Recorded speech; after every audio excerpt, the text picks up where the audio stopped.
I've scaled my agency up to a few million per year. We have about 8 team members. The problem I'm running into is that I'm unable to get people to care as much about delivering quality to our clients as I do. No, easy. I don't know how to scale up to a point where I'm not involved in each client interaction. It's not going to happen. It's not going to happen. Oh, this is No employee is going to have the same passion as the founder. Dude, it's hard. This is Nick's looking at it like you're like, this is the biggest agency pain point ever. This is the thing. This is the dead zone. You asked about what are the dead zones for brands. This is the dead zone for agencies. Low million, low 10-person team. 18 person for this. No, guy. 8 person. 8. Yeah, 8. Oh, I thought you said 18. 18 person. 8 Okay. team members, yeah. So sub 10 people, you're closing because you're the best, or you're the one that can speak the best, or the one that can update the best. You need a mouth. You need to hire another 1 or 2 really good mouths that know how to communicate. You're gonna get a good amount of worker bees, but it's the mouthpiece. You need the mouthpiece that can control the narrative, that can get you and buy you the time. Is he saying no, but they don't care equally about what? About delivering quality to the clients as I do. No, so why it's not the quality. It's not the quality of delivery. Most of the time they're delivering enough, but it's their ability to highlight the narrative and tell them what it is that they're doing, so that it fits the narrative of work is always being done. Mm-hmm. Yeah. The owner is usually really good at being like, we did these things, and because we're doing those things, this should happen. And the people that work for you are really good at doing the tasks. Yeah. But they're not necessarily good at telling the story of why they're doing those tasks. Yeah. And that's a mouthpiece. This guy's got to understand too that these people are working and then they're going on with their day. Yeah. He's sitting in it as the owner and his finances are tied to the whole thing. There's just an impossible route where their minds are as tied to the business as the owner. And they never will be. Yeah, they never will be. That goes for brand owners that are like, yeah, but they don't care as much about the brand as I do. Yeah, well, they didn't find did you it. give them any equity? Yeah. Yeah. Did they take profit distributions better every quarter? in agency life? Like I was a one-man agency, always lean everything. But when I worked at an agency, I mean, better incentivizing helps these things too. Yeah, cash. I have 2 thoughts about. I've walked out of this twice. Once was for myself, and once was for you. And the first thing you have to do is you have to say, if I want to scale a service business and I am the best at either providing the service or closing the service or speaking to the clients or whatever, what I have to accept is I will degrade the quality of the service if I want to grow this business. Hard stop. All right. You will. You just will. Okay. So what you've got to be able to do is like, if everyone else can deliver a A- or a B, am I okay with that? And I think a lot of times an agency owner says, no, of course not. It's like, my name. Then don't grow. Then don't grow. You're making a few million per year with 8 people. You're doing pretty good, dude. Yeah. I want to reframe it when you're done. Keep going. Yeah. So that's the first thing. The second thing is the only times I've ever been able to walk myself or someone else out of this is when they find a very good lieutenant. And I don't know if you consider me a very good lieutenant or not, but that was the phase for you to get out of the fulfillment and delivery, was that you brought me in because I had done that at my own agency, Correct. which was slightly smaller than yours. And the only reason I could do it at my own agency was because I had Casey. Correct. Who was a lieutenant who is one of those miracle people who will care about something as much as I do, right? Just because he's like, oh, my wagon is hitched to John for basically life, right? Yeah. Mm-hmm. And so then I came in, I did that for you and cared maybe not close to as much as you did, right? For sure. And then there's also some incentive there because there was an acquisition of my agency. So there's a combination of incentive and just like finding someone else who just is like a crazy person who cares a ton and just loves it, like just loves being in it. You know what I mean? But that's so hard to rely on that I think that either you say the quality of service is going to degrade and I'm okay with that, or I'm just not going to grow. And I like the latter version because a few million people, eight team members and a few million per year, that is the most fun you will have as an agency owner. That is the most personal income money you will make as an agency owner. Like you're optimized for fun and money right now. And what else do you want out of this business really? Why do you want to scale this? Yeah. So good. Yeah. You wanted to reframe? I would reframe them only of like, this is a goal question. Yeah. So They're all goal questions. So the goal is in the title. You replaced me out of the place that I needed to get out of for the growth of the company. And then I was replaced by someone that wanted to grow the company again on a vision that I wasn't going to run, right? To bigger size. And in that process, I literally had to detach my emotions to fulfillment because it was never going to be the same. It was hard at first, right? Still, even to this day, there's still time and effort. I'm like, wow, that's not how I would have done it. But that's the decisions. Like the goal was to be a multi-million-dollar agency. The only way we're going to do that is this committed path to do it. Now, reframing him would be that size, that amount of team, this time in life with the movement of AI and with the movement of everything else. Take the cash flow, build something else that you can kind of lean heavily into. A brand or be another commoditized service that goes off the back of this, a tech enablement on the front end. Yeah, or just start putting it in your freaking Robinhood in the S&P 500. Yeah, whatever. And I think I would be a little bit more risk adverse. 8 people, multi-million-dollar or a couple $1 million. You said a few million. Couple million, yeah. 2 or 3. Yeah, that is more than, no matter where you're living incredible and your life is not overly stressed. Keep going, dude. You are optimized for fun and money right now. That is the best time. It's the best time. As two people who've grown an agency past that, gone through all the hardship, it's like, it's so much more fun where you're at right now. It's the most fun. So you talked about lieutenant, you talked about incentivization. I do think there's going to be a couple people in your space, and we'd like to talk about new money gets more money. If you can give them a little bit of an incentive to grow these areas and take more off of your plate, that's usually cash at this size. Yeah. It's usually cash. And then outside of that is, cool, you want to manage, you want to build a team that's your shit, and that's you can be an entrepreneur. We'll cover you. What does that look like? That would be the next thing. Entrepreneurship is big, and then what else can you offer? So another thing you could offer me was like stages, access. Yeah, like I wanted to build my personal brand, which ironically, when you get into that role of like being the lieutenant, you have no time to write. You have no time to do any of that stuff, right? But it's like you got to get there. Then now you're there, and you're like, cool, I got to talk about that. Yeah, but then it's like I don't have any time to talk about it. Nope. I'm like doing it, which is fun. I heard actually the other day, like Stephen Bartlett said, his like main guy, he's like, dude, he should be posting on like somebody was like he should be posting on LinkedIn or Twitter, like because everybody would love to hear from him.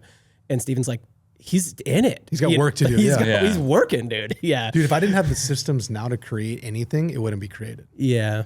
No, I know. And when you're the lieutenant, when you're in the lieutenant role, you don't quite have enough to just like pay out the systems. But in any case, that also solution won't work forever. Like I worked with you on that for 2 years, and then it grew to a point where it was like, this isn't what we're doing anymore. This isn't where we want to go anymore. And that was all around the point also where you were like leaving it. Correct. So I will say this about why people are scared to just stay at this point where it's a few team, because you're feeding 8 mouths and you're doing a few million, and chances are you got 1 or 2 clients that you're worried they'll leave. Their book of business is pretty condensed. Yeah. Concentrated. That's what it is. And you don't, at that level, you don't have a constant influx of you don't have a lead generation system.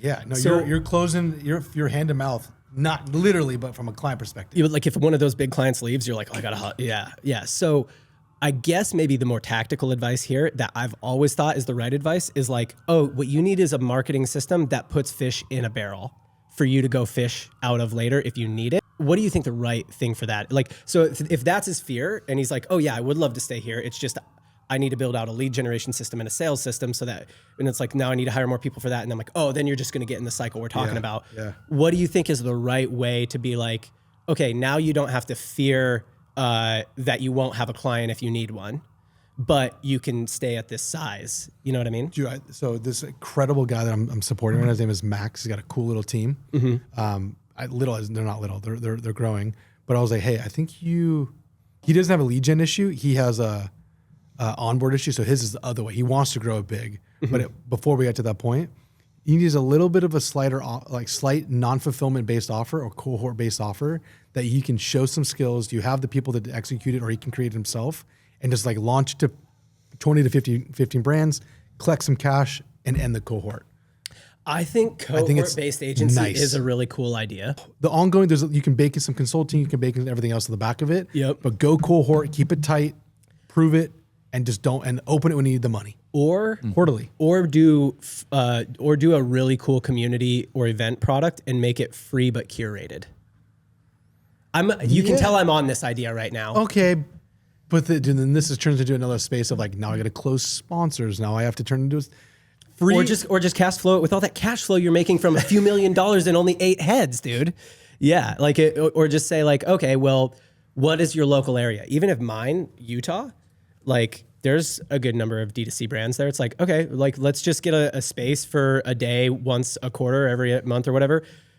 Bring whoever 12, 15 people who are local in, have maybe a speaker or two, but really we're there just to jam for half a day. And then all those people who do that, like we put them in a Slack group together, you know, over time. And like, so it's like, okay, there is your barrel.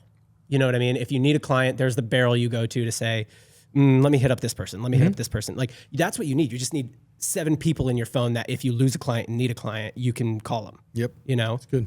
That's what, something like that. Or cohort-based agency, I think is really good because then you can build a great product and you can build the lead generation system. Yeah.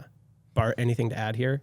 No, I'll just add that you should not expect your employees to be as passionate. Dude, I feel but that's like agency. Bart says the thing he means and he's like, that's all I got to say about that. Nice. No, I think everything that's been said is like in summary though. Yeah. Brand, agency, do not. I've seen the relationship before where like they don't care as much as I do. It'll never happen. It will never happen. Yeah. This is how I put it. If you're ballsy enough as an employee, this is what you should tell people when you're about to be hired. You should say, are you going to give me any stake in this company? No? Okay. Well, in that case, I have to come to work and do a good job at work. And then I have to build my wealth independently of that. So now work has to pay me enough that I can support whatever lifestyle I want, and I can take that money and build my wealth. Imagine saying that at a job interview. I say that every time I get hired now. Really? Yeah, I said that to Royo before we started. Yeah, so I'm like, That's ballsy. That's great. no, I was like, But you're also that's a veteran thing to say. That's exactly. A better Oh, of course. So yeah. if you can give me points Fresh in the out of college, don't try that one. No. You can give me points in the company, or you can understand that like you can't expect me to care like Above and beyond. Now, if you're paying me a pretty big paycheck, now of course I'm going to care. You know what I mean? Because now it's also my wealth building vehicle. So you have to make it somebody's wealth building vehicle. Does that make sense? Yeah. No, I think you can say this because of what you've done now. Yeah. But if I was hit by anybody where I'm like, dude, you're coming from Chuck E. Cheese back in. Okay. Yes. All right. So I should have qualified it. Reframe I that, my should've man. qualified Because it. All right, before I start this job, Okay. you're going to make me You're gonna give wealthy. me because you know, hey, remember, McDonald's, let me tell you something. You Bro, gonna give me stock or what? if you would look down the payment roll, like, dude, I'm like top 15 paid at this company.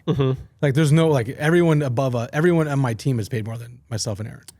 As it should be. Because you understand inherently what I just said, even if they don't say it when they come to work there. Absolutely. And like, again, And that's how you get them to care, is that it's like, oh, I need to pay you enough that this is also your wealth generation vehicle. Whether you own points in the company or not, this is your wealth generation vehicle. When I can 'Cause tell you make this more than story- your lifestyle, and you when I invest. can tell this story, like I will tell this story even more transparent than I already am. Like there's obviously things we can't talk about, but people will do insane things for you if you have like the perfectly right alignment and the perfectly right opportunity with the perfectly right cultural moment. Yeah. You can't do this out. You can't fabricate this. It's like, it's all alignment for sure. So yeah, like if they don't care enough, it's like, okay, first, compensation. Is it their wealth generation vehicle? Second, are they doing cool shit with cool people? Because that's what everybody wants to do. Yeah, Dude. oh yeah. Everybody wants to do cool stuff with cool people and enjoy work. And if they like come to work and hate it, then that's the other reason that they're not. Then even if it is their wealth generation vehicle, they're like, I almost don't care. I hate it so much, right? Yeah. But really, I think it's that simple. Make it so that they make enough money that they support their lifestyle and they generate wealth from the income that they make, and then like they're having fun and doing stuff they enjoy and having an impact. Yep. That's it. Yeah. Yeah. There's also like, Then they care a ton, honestly. but when you're working for a brand, there's like one level of separation. You're working on the brand and you make an impact. But at an agency, it's not your own thing, the agency alone. And then Plus you're another layer is you're also helping other companies that are not your own. Yeah. There's some And layers. so it's like a triple It's passion an that you onion, have to dude. have. Which I have that, and he has that. Because Yeah. you can find a client. I just love marketing. You Yeah, I can love find a marketing. client that you're like, hell yeah, this client's fun. The calls are great. I Yeah. love building for them. But then you got this other client that's like super annoying on calls. You don't really care about their, face lotion product that you're signed to. Yeah. And then so your passions are going to fluctuate based on the client. I do. So if you're an agency owner, like when you don't hire for structure anymore, but if you're hiring for structured or if you ever consulted, do you look for the quality of like, does this person just love marketing? Because the way that I think about it is like, even those PITA clients that are like a pain in the ass, right? PITA. Oh, See what I cool. did there? Yeah. Well, Nick knew what I was saying. PITA away. pit. I didn't know if they knew. If those people on the other side of the camera. This is the knew one what thing a I PITA don't client miss about John. was. Yeah. Even if it's kind of like a Marketing dad jokes. yeah. Where was I? I derailed myself with the PITA. Pain in the ass clients. There's like people who really love marketing are going to be like, okay, can I crack it for this client? And then even when they crack it, the client's not good. The client's going to not chalk it up to them, but it's like them knowing they cracked it is like kind of enough for the, they're like, but I You got to be a did it." different sicko for that I passion. think And that's what like, I think there's I less. think Nick's kind of like that too. I think Yeah. there's less people in the space from what because now I'm not hiring for structure, but hiring for a lot of other people's. Or what I've been finding lately, I get a lot of final calls like, "Yo, can you talk to this guy? I'm about to hire him." I've been doing it a lot more for, for close friends. They're like, can you just run them through some questions that that I can't sometimes even too. think of? Yeah. Which is that's a great call. You should do that. We there's a lot of people now that I'm noticing this at the higher like 200, 250. I want their thought process. Like there's some roles where I'm like, I need you to be a gun and manage this and be a David who's going to be ridiculous in the ad accounts and going to understand how to crack things. Or I'm like, I really like the way that this person is thinking. Yeah. And they bring all these things into context. The role really dictates the depth in which they need to be at. Yeah. But the higher end, the more expensive people, you're like, damn, that's nice. Like the way they're thinking, that's really cool. Yep.